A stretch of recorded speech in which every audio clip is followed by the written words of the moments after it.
আসসালামু আলাইকুম। জিনিয়াস টিচিংয়ের পক্ষ থেকে আমি মোহাম্মদ সিকান্দর তোমাদের স্বাগত জানাই। এইচএসসির পরীক্ষার্থীদের জন্য শুভকামনা রইল। তোমাদের আজকে একটা গুরুত্বপূর্ণ বিষয় নিয়ে আলোচনা করব, সেটা হচ্ছে প্রোনাউন রেফারেন্স বা প্রোনাউন এগ্রিমেন্ট। আমাদের এইচএসসির ইংলিশ সেকেন্ড পার্টে এই বিষয়টা খুবই গুরুত্বপূর্ণ এবং তোমাদের কাছে হয়তো জটিল মনে হয়, কিন্তু এটা সহজ। এটা এমন একটা পার্ট, আমরা যদি ভেঙে ভেঙে পড়ি, গুরুত্বপূর্ণ জিনিসগুলো যদি জানি, আমরা অবশ্যই পারবো। এটার জন্য প্রথমে চারটা জিনিস রাখবে। একটা হচ্ছে অর্থটা বুঝতে হবে, আর আমাদের পজিটিভ ফর্মগুলো জানতে হবে, আর আমাদের সাবজেক্টের পরিবর্তন হবে নাকি অবজেক্টের পরিবর্তন হবে নাকি রিলেটিভ প্রোনাউনের পরিবর্তন হবে, সেটা আমাদের বুঝতে হবে। মোটামুটি হচ্ছে তোমার অর্থটা বুঝতে হবে আগে। তারপর আমাদের যে পজিটিভ ফর্ম ছোটকাল থেকে শিখে আছে এগুলো করলে হয়ে যাবে। এটা অনেক সহজ বিষয়। এটা আমরা যদি একটু করে খেয়াল করি তাহলে পারবো। আমি একটা এখানে বোর্ডে প্রশ্ন লিখে দেবো।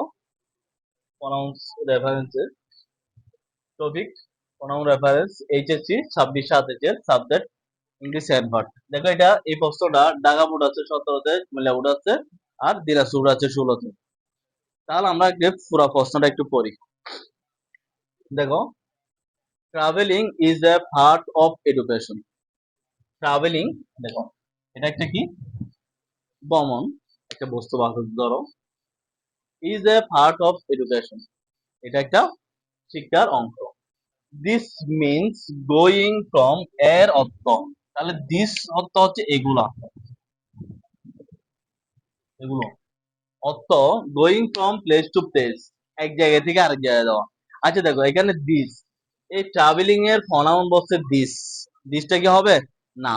এখানে একটু দেখো দিস, এটা যেহেতু বহুবচন, এখানে একটু এস আছে, খুব খেয়াল করো। আমরা বার রাইট ফর্ম ভার্ব যখন করবো আমরা, এখানে যখন সাবজেক্ট টার্টল হবে তখন বার এস বাই এস হবে, কিন্তু এখানে দিয়েছে বহুবচন, আবার এখানে দিয়েছে ইস। তাহলে ট্রাভেলিং, এটার জন্য দিস চল আছে, তাহলে এটা প্রনাউনটা ভুল হয়েছে। তাহলে প্রনাউনটা এখানে কি হবে, ইট হবে। কি হবে, ইট হবে। ইট মিনস, ট্রাভেলিং এর জন্য ইট আসবে, it means going from place to place. তারপর দেখো ওয়ান ক্যান এনহান্স, একজন বৃদ্ধিগত বা নলেজ জ্ঞান, যে কেউ বৃদ্ধিগত জ্ঞান বাই গোয়িং। দেখো আমরা রাইট নাম্বার হয়ে যখন যাব, প্রিপজিশন বাই এর পরে বারোশো আইন যুক্ত হয়, শুধু টু ছাড়া অন্য সব প্রিপজিশন পরে বারোশো আইন যুক্ত, তাহলে একটা বার হয়, একটা প্রিপজিশন পরে বারোশো আইন হয়, এটা একটা রাইট নাম্বার শিখা হয়ে গেল। ফ্রম প্লেস টু প্লেস, এক স্থান থেকে আরেক স্থানে।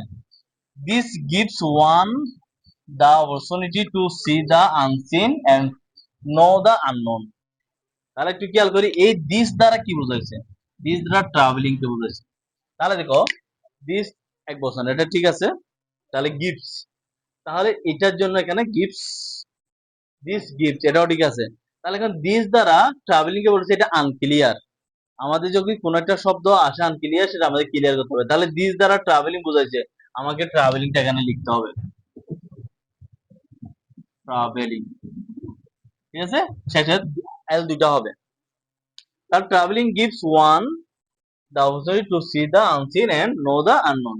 এরপর দেখো some people, কিছু মানুষ, আর some people আর দিছে, দেখছো একটা বহুবচন, একটা বারবটা একটু বোঝাই। তাহলে এখানে যদি বি থাকতো, ধর আমাদের এখানে ব্যাকেটে বি থাকে না, রাইট নাম্বার হবে, তাহলে বি হলে সাম পিপলের এক জায়গায় এখানে আর লিখতে হবে, কারণ এটা বহুবচন, সেজন্য আর অনেকেই স্টিকে দিবা। এটা হচ্ছে রাইট নাম্বার, এটা এখানে না, জাস্ট বোঝার জন্য। এরপর দেখো অ্যাবাস টু ট্রাভেলিং, খুব খেয়াল করো, আমাদের প্রিপজিশন যখন আসবে অ্যাবাস এর পরে টু হয়, অ্যাবাস এর পর কি হয়, টু হয়, এটা খুব মনে রাখবা প্রিপজিশনের মধ্যে। আবার একটা জিনিস দেখো, রাইট নাম্বার হবে অ্যাবাস টুর পরে 12 আইন যুক্ত হয়, ট্রাভেলিং হয়ে গেছে, ট্রাভেলের সাথে গিয়েছে আইন যুক্ত হয়েছে, travelling abuse to addicted to, এগুলো পরে কি হবে, 12 আইন যুক্ত হবে। তাহলে দেখো, তাহলে আমাদের একটা একটা হচ্ছে দুইটা, আমাদের আরো কি লাগবে, তিনটা। দেখো আগে ছিল 5টা, এখন আমাদের কি 10টা করতে হবে। তাহলে দিস লিমিটস হিজ ভিশন। দেখো সাম পিপল আর অ্যাভার্স টু ট্রাভেলিং, কিছু মানুষ ভ্রমণ প্রতি উদাসীন। তাহলে এই উদাসীনের, এই ভ্রমণ প্রতি উদাসীন, এটার প্রনাউন আছে দিস। দিস লিমিটস, এটা কি করে, সংকীর্ণ করে, সীমিত করে, হিজ ভিশন।